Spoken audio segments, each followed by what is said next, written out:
Let's take a look at potential Cinderella stories for every seed in the tournament.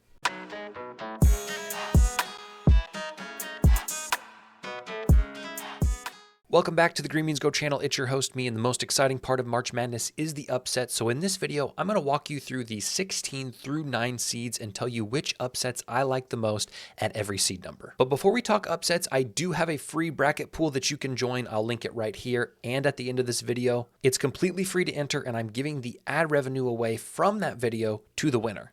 So make sure you watch that 3-minute video and join the pool for your chance to win. And if I can get to 10,000 followers on TikTok, I'll throw in an extra $500. We'll start first with the 16 seed, and as you can see, they do not have a good track record, losing 150 games and winning only 2. The most recent came last year when Farley Dickinson beat Purdue. Well, this year, Purdue is a 1 seed yet again, as well as Connecticut, Houston, and North Carolina. These are the teams they play here at the bottom, and I've gone ahead and told you which upset I think is most likely, and I don't think it's very likely at all. But for the sake of the video, I made the pick. I think Connecticut, Houston, and North Carolina are all too strong on both sides of the ball and have good tournament history, so I trust that they'll beat the 16. And while I also trust Purdue to get it done, I do think the best chance of an upset is the Montana State Grambling State winner, who will go on to play Purdue. They'll have some momentum, hopefully, going into the game, and we've seen Purdue struggle in the early rounds of the tournament for the last decade. So if you're bold enough to take a 16 over a 1, I would look at the winner of this play-in game. Taking a look now at the 15 seed, they have won 11 games historically and lost 141.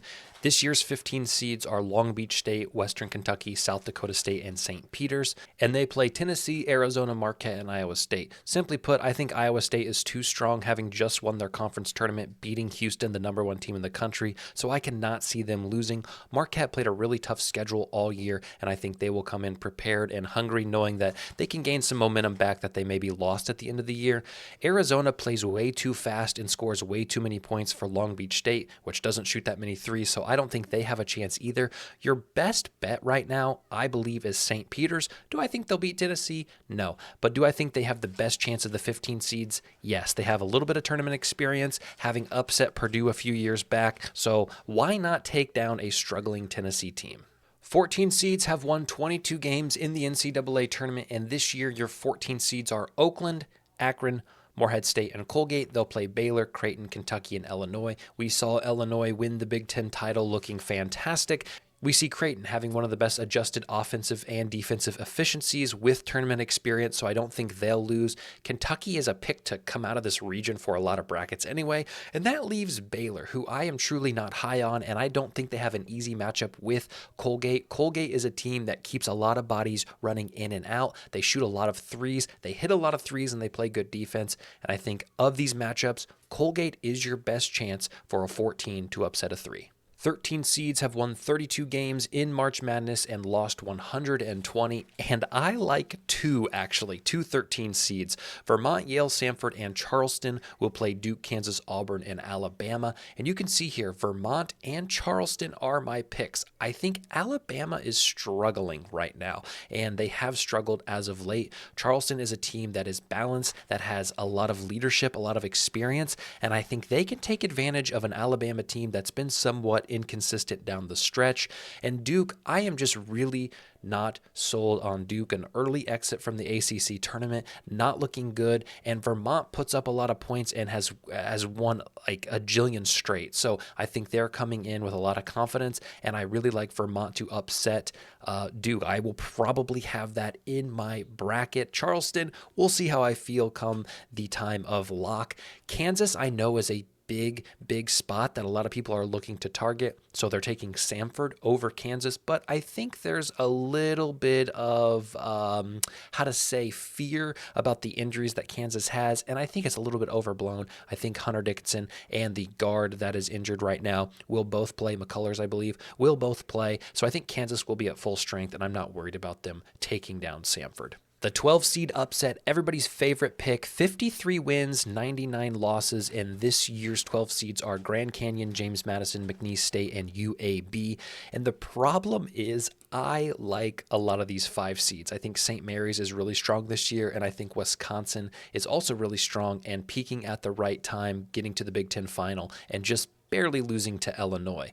The other two options you have are San Diego State and Gonzaga. I think San Diego State is vulnerable, but I don't think their matchup against UAB is that great. I think UAB is going to struggle to score, and they're not going to defend. San Diego State doesn't score a ton of points, but against UAB's defense, I think they will have no problem scoring. So if the matchup would have been a little bit better against San Diego State, I would have liked them to lose, but I think they have a cush matchup against UAB, so I do like the Aztecs. My pick, though, is McNeese State winning 30 games this year, one of very few teams to win 30 games this year, against Gonzaga, who is not the same Gonzaga team that we've seen in years past. They don't have a ton, if any, NBA talent right now, and I think McNeese State is probably your best chance at a 12 beating a 5.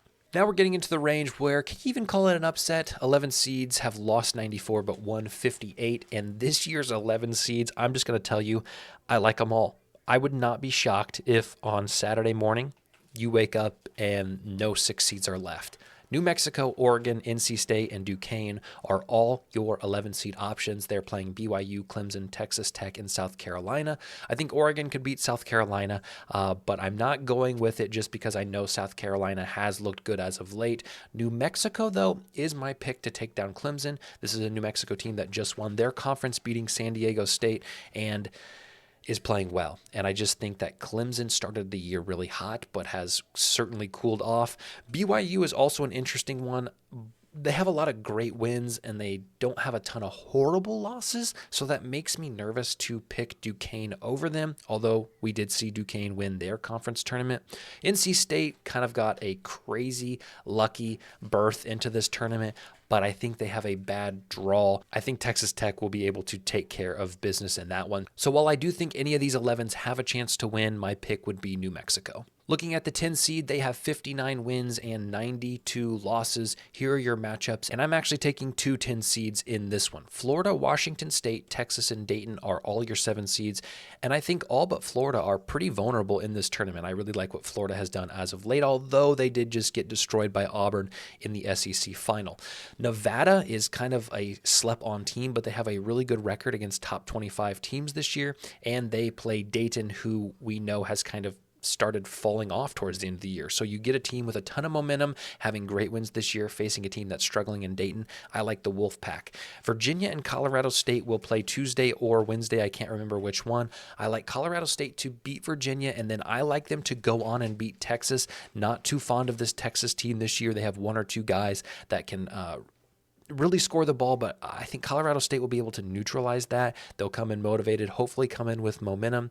But again, if Virginia wins, just ignore this. But I do like Colorado State to win the early game and then go on to beat Texas. You can't call the 9 seed an upset because they hold the record historically, 78 wins and 74 losses. Yes, the 9 seeds have a better record than the 8 seeds. Looking at this year, though, I like a lot of these 8 seeds. I think Nebraska gets it done against Texas A&M, and I think Mississippi State gets it done against Michigan State. Toss up with Florida Atlantic and Northwestern. Florida Atlantic made that deep Final Four run last year, but it doesn't feel like the same team. Really struggled in the conference tournament, and they play Northwestern, who has battled teams all year long. So I think your best shot is TCU. I think they're going to play much faster than Utah State. They're going to score a lot more points than Utah State. Utah State doesn't shoot a ton of threes, and I think come tournament time that can really kill teams. So if I had to take a 9 in this bracket, I would look at TCU over Utah State. Those are the Cinderella picks I like at every seed. Remember to check out these 2 videos if you want more March Madness content from Green Means Go. Join my bracket pool, get educated, and we'll see you on the next video.